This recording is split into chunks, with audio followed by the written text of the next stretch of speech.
are you planning a big meal for family and friends when they visit during the holidays? Or how about for the big game? Well, make sure food safety is also on the menu to prevent foodborne illnesses. With us today is Michelle Persaud. She is the Epidemiology Program Manager at the Florida Department of Health in Orange County.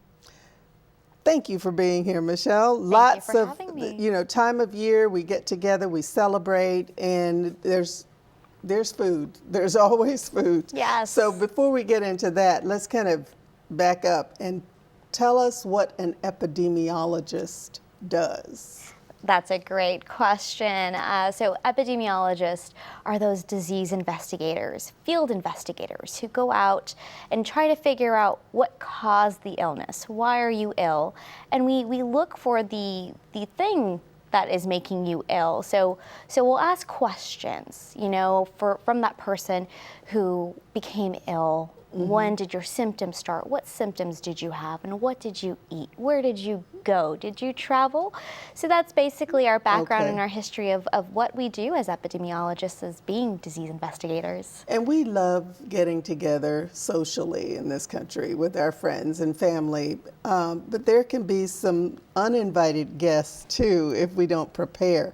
So what are some of the basics that people need to be aware of when they're preparing food, especially for a big group? Absolutely. So the main points and the takeaways are these 4 words, and it's clean, separate, cook, and chill. And I'll dive into them a little bit for you. So for our clean step, always want to remember the most basic is hand safety, hand hygiene. So you want to wash your hands before preparing meals. Warm soapy water for 20 seconds. Okay. So you want to wash your hands before you consume ready-to-eat foods. And it's very important to wash your hands after you prepare meats, especially raw meats. Okay. So we don't want to cross-contaminate. And we also want to clean our surfaces and utensils right after we prepare raw meats as well. Okay, so that's the clean. That's the clean. And then there's the separate. So as we said with, you know, we have our raw meats and we usually have our ready-to-eat items. You want to keep those things separate when you're cooking. Okay. You want to just cook one first, you know, in the pan or pot or in the oven, and prepare it first as well too. So that way you get that step over with. You wash your hands, and then you focus on the ready-to-eat items like salads, or any wraps or any fruits and vegetables that you may cut up and eat raw. Okay. So you want to make sure that none of those items touch together in the plate. And you also use different utensils when handling raw and ready-to-eat items. Okay, so we've done clean, separate. And now the cook. Cook. Yes, the favorite part. So when cooking, you want to make sure that foods are cooked to the correct temperature according to FDA and package instructions. And a food thermometer saves a lot of problems, doesn't it? Absolutely. Yeah. And so according to FDA, you want to make sure that you get the minimal temperature for certain products like poultry meat, turkey, duck, chicken. Is the minimal safe internal temperature is 165 degrees. Okay. For beef, pork, veal, and lamb, it's at 145 degrees. And then for ground turkeys, ground chicken, so any ground products, it's 165, and then any ground beef, veal, or lamb, it's at 140. And of course, people can find this information on your website? Absolutely. Okay. So the next one, the last one, chill. Chill. So you want to make sure that you are storing your foods in an airtight container.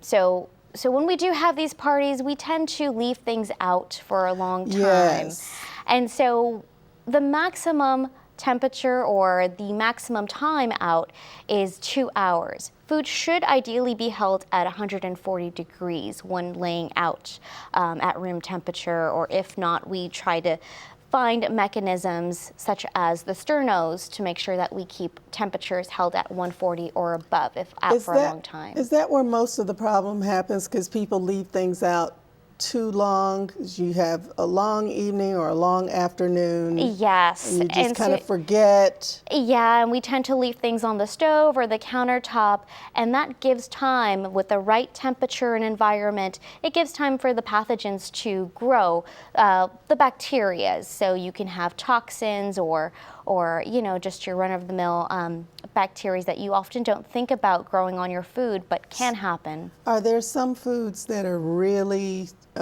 they kind of invite the bad stuff? I'm thinking things like deviled eggs and things like that. Yeah, so pastas, rice, deviled eggs, anything with a creamy base like pasta salads tend to invite a lot of toxins. And those, you just need a minimal amount to ingest to cause illness. Okay, so give us those again. Clean, Separate, cook, and chill. I am ready. Yes. Okay, thank you. Well, I am now ready for any big gathering, and we hope you are too. Thank you, Michelle. Thank you. Each year, about 3,000 Americans die due to improperly prepared or stored food. So to stop foodborne illnesses from ruining your gathering or event, remember, clean, separate, cook, and chill. Thank you for joining us.